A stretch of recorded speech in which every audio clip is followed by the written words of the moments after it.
Hello lovely my friends, welcome to my channel. ఇవాల్టి వీడియోలో మనం సింపుల్గా ఎటువంటి సైడ్ డిష్తో పని లేకుండా ఈజీగా లంచ్ బాక్స్ రెసిపీ తయారు చేసుకుందాం. 5 నిమిషాల్లోనే మనం ఈ లంచ్ బాక్స్ రెసిపీని తయారు చేసుకోవచ్చు. ఈ టేస్టీ అయిన లంచ్ బాక్స్ రెసిపీ తయారు చేయడం కోసం ఇక్కడ నేను కుక్కర్లో తయారు చేసుకుంటున్నాను. దీనికోసం 1 కప్పు వరకు బియ్యం తీసుకుంటున్నాను. బాస్మతి రైస్ తీసుకున్నాను. కావాలనుకున్న వాళ్ళు నార్మల్ రైస్ అయినా తీసుకోవచ్చు. దీన్ని శుభ్రంగా క్లీన్ చేసేసుకొని ఒక 5 నిమిషాల పాటు నానబెట్టుకోండి.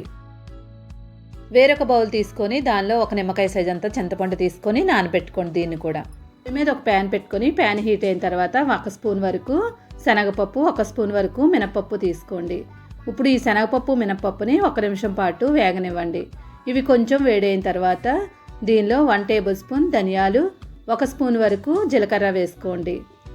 ధనియాలు జీలకర్రను కూడా 2 నిమిషాల పాటు వేయించేసుకోండి. ఇవి కొంచెం వేగిన తర్వాత దీనిలో 8 జీడిపప్పులు తీసుకొని వేసుకోండి. నెక్స్ట్ 4 ఎండుమిరపకాయలు, 1/2 స్పూన్ వరకు మిరియాలు, దాల్చిన చెక్క చిన్న ముక్క, లవంగాయలు ఒక 4. నెక్స్ట్ మనం దీనిలో 2 యాలక్కాయలు, అనాస పువ్వు 1. ఇవన్నీ వేసుకొని మసాలా దినుసులన్నీ కూడా ఒక 2-3 నిమిషాల పాటు వేయించేసుకోండి. ఇక్కడ జీడిపప్పు లేదు అనుకున్న వాళ్ళు నువ్వులు కూడా తీసుకోవచ్చు. ఇప్పుడు వేగిపోయాయి కదా, వీటిని చల్లారనివ్వండి. వేరొక బౌల్ తీసుకొని దానిలో 2 గ్లాసుల వరకు నీళ్లు వేసుకోండి. ఈ నీళ్ళల్లో 1/2 స్పూన్ వరకు పసుపు వేసుకొని ఒకసారి కలిపేసుకొని పక్కన పెట్టుకోండి. నెక్స్ట్ వంకాయలు తీసుకున్నాను. నేను ఇక్కడ 1/2 కిలో తీసుకున్నాను. ఇక్కడ బియ్యం నేను 400 గ్రాముల వరకు తీసుకున్నాను. 1/2 కిలో వంకాయలు తీసుకున్నాను. గుత్తి వంకాయకి ఎలా కట్ చేసుకుంటామో అలాగా మధ్యకి కట్ చేసుకొని నీళ్ళల్లో వేసుకోండి. కట్ చేసినప్పుడు పుచ్చులు ఉన్నాయో లేదో చెక్ చేసుకొని ఈ పసుపు నీళ్ళలో వేసుకోవాలి. ఇలా పసుపు నీళ్ళలో వేయడం వల్ల మనకి వంకాయలు నల్లగా అవ్వకుండా ఉంటాయి, చేదు రావు.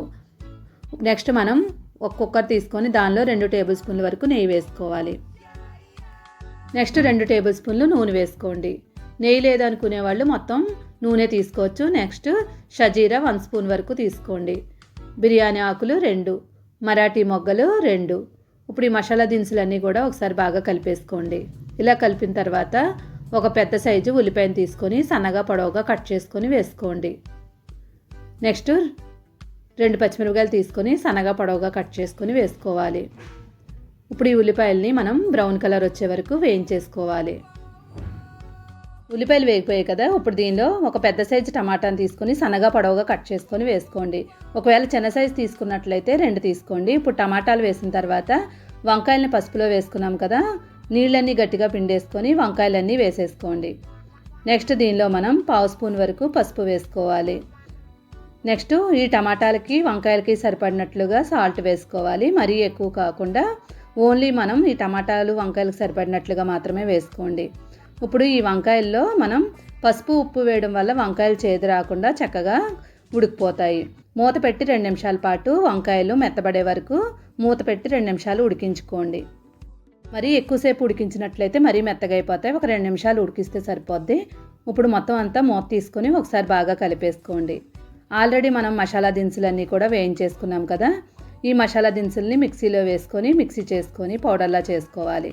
ముందు రోజే మనం ఈ మసాలా పౌడర్ తయారు చేసుకున్నట్లయితే మార్నింగ్ పూట మనకి హడావుడి లేకుండా చక్కగా త్వరగా రెడీ అయిపోద్ది. ఇప్పుడు ఈ మసాలా పౌడర్ మొత్తం వేసుకొని వంకాయలు మొత్తానికి పట్టేలాగా ఒక 2 నిమిషాల పాటు బాగా కలిపేసుకోండి. ఈ మసాలా మొత్తం అంతా పట్టేసిన తర్వాత ఆల్రెడీ చింతపండు నానబెట్టి ఉంచుకున్నాం కదా, ఆ చింతపండుని మనం రసం తీసుకొని వేసుకోవాలి. ఇప్పుడు ఈ మసాలాలు చింతపండు రసం బాగా కలిపేసుకొని మనకి ఈ చింతపండు రసం అంతా దగ్గరికి అయ్యే వరకు ఉడికించేసుకోండి. ఇది దగ్గరికి అయిపోయిన తర్వాత మనం 1 కప్పు బియ్యం తీసుకున్నాం కదా, 2 కప్పుల వరకు వాటర్ తీసుకోవాలి. అదే మనం అరగంట సేపు బియ్యం నానబెట్టుకున్నాం కాబట్టి 1.5 కప్పు వరకు నీళ్లు తీసుకుంటున్నాము.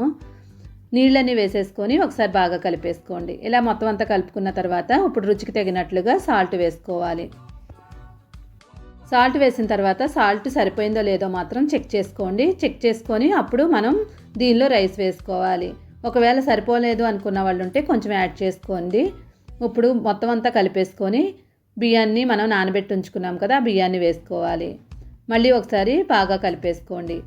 బాగా కలిపేసుకొని కుక్కర్ మూత పెట్టేసుకొని 2 విజిల్లు వచ్చే వరకు మనం కుక్కర్ మూత పెట్టేసుకోవాలి. ఒకవేళ విజిల్ లేదు నార్మల్ దానిలో చేసుకున్న వాళ్ళు ఉంటే మూత పెట్టేసుకొని 80% ఉడికే వరకు ఉడికించుకొని తర్వాత 10 నిమిషాల పాటు లో ఫ్లేమ్ మీద 10 నిమిషాలు ఉడికించినట్లయితే మనకి వంకాయ బిర్యానీ రెడీ అయిపోద్ది. ఇక్కడ నేను మూత పెట్టేసుకొని 2 విజిల్ రానిచ్చాను.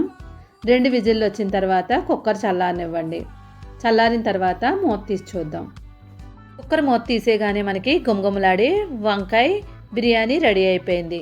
ఆఫీస్కి వెళ్ళేటప్పుడు కూర వండాలి, అన్నం వండాలి అని సపరేట్గా వండుకోవాలనుకుంటారు కదా, అలా కాకుండా ఇలా ట్రై చేసి చూడండి. తప్పకుండా ఇంట్లో అందరికీ బాగా నచ్చుతుంది. ఫైనల్గా కొత్తిమీర జల్లేసుకొని లంచ్ బాక్స్ రెడీ చేసేసుకోండి.